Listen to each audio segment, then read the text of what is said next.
প্রিয় শিক্ষার্থীরা, আসসালামু আলাইকুম। আশা করি সবাই ভালো আছো। আজকে চলে আসলাম আরেকটি নতুন পর্বে। এই পর্বে আলোচনা করব অধ্যায় 2 39 পৃষ্ঠার 1 নাম্বার সঠিক উত্তরের পাশে টিক চিহ্ন দিই, এই অঙ্কগুলো নিয়ে আজকে আলোচনা করব। তো চলো আমরা অঙ্কগুলো শুরু করি।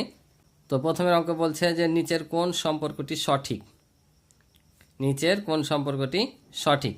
এই অঙ্কটা করে দেওয়ার পূর্বে এখানে যেহেতু কয়েকটা সূত্র লেখা আছে, আমি তোমাদেরকে কয়েকটা সূত্র লিখে দিই, তাহলে কোনটা সঠিক কোনটা সঠিক না তোমরা বুঝতে পারবা। তো এখানে দেখো আমি সূত্রগুলো লিখে রেখেছি যে এখানে 3টা সূত্র আছে।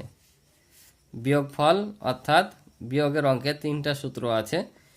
তো আমরা যেটা বিয়োগ করে পাই সেটা সাধারণত কি বলি? বিয়োগফল বলি। এটা আমরা জানি, যেটা বিয়োগ করে আমরা পাই সেটা হচ্ছে বিয়োগফল। কিন্তু বিয়োগফলের আরও কয়েকটা নাম আছে। যেমন ধরো আমি এখানে যদি 80 থেকে আমি এখানে 20 বাদ দিব, তাহলে এখানে কত পাবো? 60। তো আমরা জানি যে এটা হচ্ছে বিয়োগফল, তাই কি না? এটা হচ্ছে বিয়োগফল। আর এ দুটার নাম কি আমরা জানি? এ দুটার নাম কিন্তু আমরা অনেকে জানি না। তো এই যে এটা দেখছো, এটাকে বলে তোমার বিয়োজন। এটার নাম হচ্ছে বিয়োজন। আর এই যে যে সংখ্যাটা আমরা বিয়োগ করি সেটা হচ্ছে বিয়োজ্য। এটাকে বলে বিয়োজ্য। বুঝতে পারছো? তাহলে এখান থেকে আমি যদি সংজ্ঞাটা বলি তাহলে কেমন হবে? যে যে সংখ্যা থেকে বিয়োগ করা হয়, অর্থাৎ যে সংখ্যা থেকে আরেকটি সংখ্যা বিয়োগ করা হয় তাকে বলে বিয়োজন। যেমন 80 থেকে আমরা এই সংখ্যাটা বিয়োগ করছি, তাহলে 80 হচ্ছে বিয়োজন। আর যে সংখ্যাটি বিয়োগ করা হয় তাকে বলে বিয়োজ্য। যে সংখ্যাটি বিয়োগ করা হয় তাকে বলে বিয়োজ্য। যেমন আমরা 20 বিয়োগ করছি, তাহলে 20টা হচ্ছে বিয়োজ্য। তাহলে এখানে কি বললাম? যে সংখ্যা থেকে বিয়োগ করা হয় সেটা বিয়োজন, আর যে সংখ্যা বিয়োগ করা হয় তাকে বলে বিয়োজ্য। অর্থাৎ এখানে 80 হচ্ছে বিয়োজন, 80 থেকে বাদ দিচ্ছি, আর 20 হচ্ছে বিয়োজ্য। আর বিয়োজন থেকে বিয়োজ্য বাদ দিয়ে যেটা পাওয়া যায়, যে ফলটা পাওয়া যায় সেটা হচ্ছে বিয়োগফল। যেমন যে 80 থেকে 20 বাদ দিয়ে যেটা আমরা পাচ্ছি সেটা হচ্ছে বিয়োগফল। এটা আমরা সবাই জানি। তাহলে এখানে 60 বিয়োগফল। তাহলে 80 বিয়োজন, 20 হচ্ছে বিয়োজ্য, আর 60 হচ্ছে বিয়োগফল। এখন এই সূত্রওয়ালা দেখো যে আমরা যখন বিয়োগফল নির্ণয় করি তখন বিয়োজন থেকে বিয়োজ্য বাদ দিই। এই যে নর্মালি যেটা, ঠিক আছে? বিয়োগফল বের করলে বিয়োজন থেকে বিয়োজ্য বাদ দেব, তাহলে আমরা বিয়োগফল পেয়ে যাব।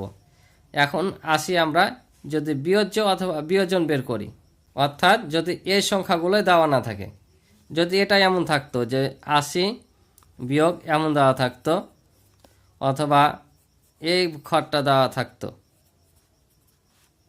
এমন, তাহলে কি করতা? ঠিক আছে না? তো এখান থেকে যদি এভাবে থাকতো তাহলে আমরা নর্মালি জানি এটা থেকে এটা বাদ দিলে 60 পাবো। কিন্তু এই যে এই দুটো ঘর যদি ফাঁকা থাকতো তাহলে কি করতা? এই যে সূত্রগুলো লাগতো। তাহলে যখন বিয়োগ ফল বের করছি তখন আমরা নর্মালি এটা থেকে এটা বাদ দিলে পেয়ে যাচ্ছি।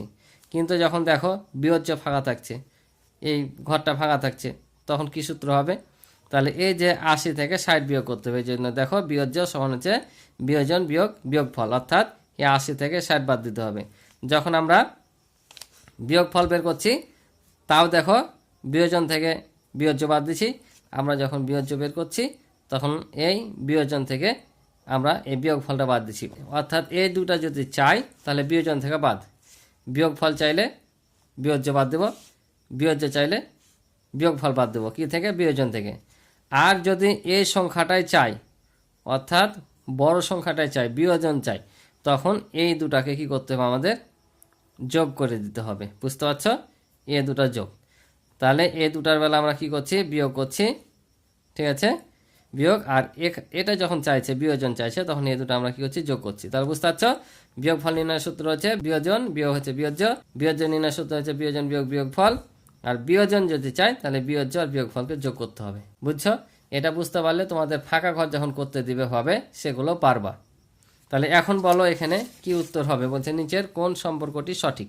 এখানে বিয়োজন যোগ বিয়োজ্য সমান বিয়োগফল দেওয়া আছে, তাহলে আমরা জানি এটা থেকে এটা বিয়োগ হবে, তার মানে এটা ভুল।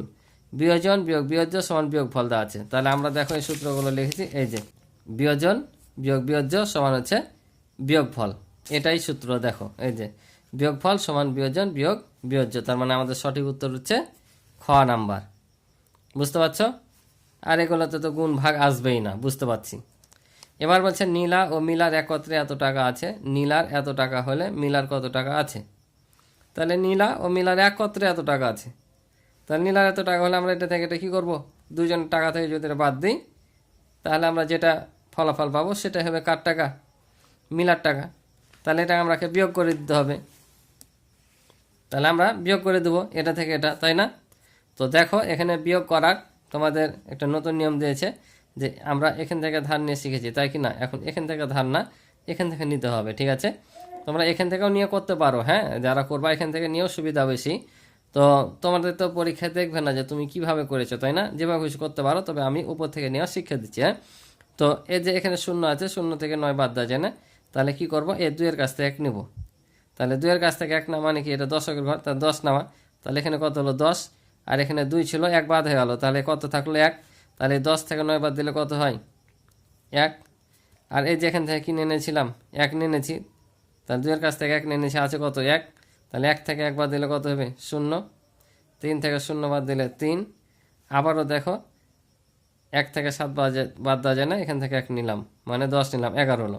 11 থেকে যদি আমরা কি বাদ দিই, 7 বাদ দিই, তাহলে এখানে 4। আর এই যে এখানে 1 ছিল, 1 তো নিয়ে নিয়েছি আমরা, তাই না? তাহলে আর কি কিছু আছে নাই, তাহলে এখানে 0। তার মানে এখানে আমরা কত পেলাম 4301। তাহলে 4301 কোথায় আছে, এটাই হচ্ছে তোমার মিলার টাকা, বুঝতে পারছো?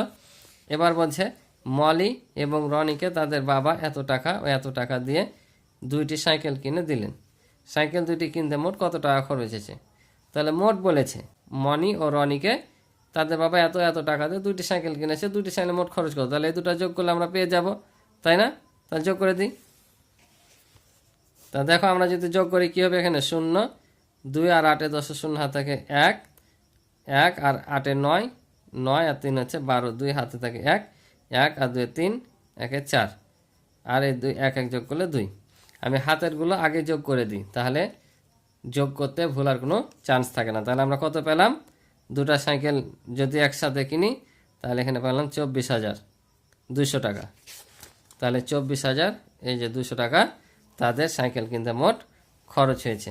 এবার বলছে দেখো যে 9,999 থেকে 999 বাদ দিয়ে আমরা কত পেয়েছি 9,000। এখানে বিয়োজ্য কত, এই যে প্রথমে আলোচনা করলাম যে বিয়োজ্য কাকে বলে, বিয়োজন কাকে বলে, বিয়োগফল কাকে বলে, কাজে লাগছে। দেখছো কি বলেছিলাম যে যে সংখ্যা থেকে বিয়োগ করা হয় তাকে বিয়োজন বলে, আর যে সংখ্যা বিয়োগ করা হয় তাকে বিয়োজ্য বলে, আর বিয়োগ করে যেটা পাই সেটাকে বলে বিয়োগফল বলে।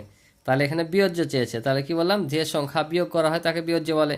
তাহলে এখানে কোন সংখ্যাটা বিয়োগ করা হচ্ছে, এই 999 বিয়োগ করা হচ্ছে, তার মানে এটা হচ্ছে বিয়োজ্য। তাহলে আমাদের এখানে হবে এটা বিয়োজ্য, বুঝতে পারছ? এবার বলেছে দেখো বিয়োজ্য এত এবং বিয়োগফল এত হলে বিয়োজন কত।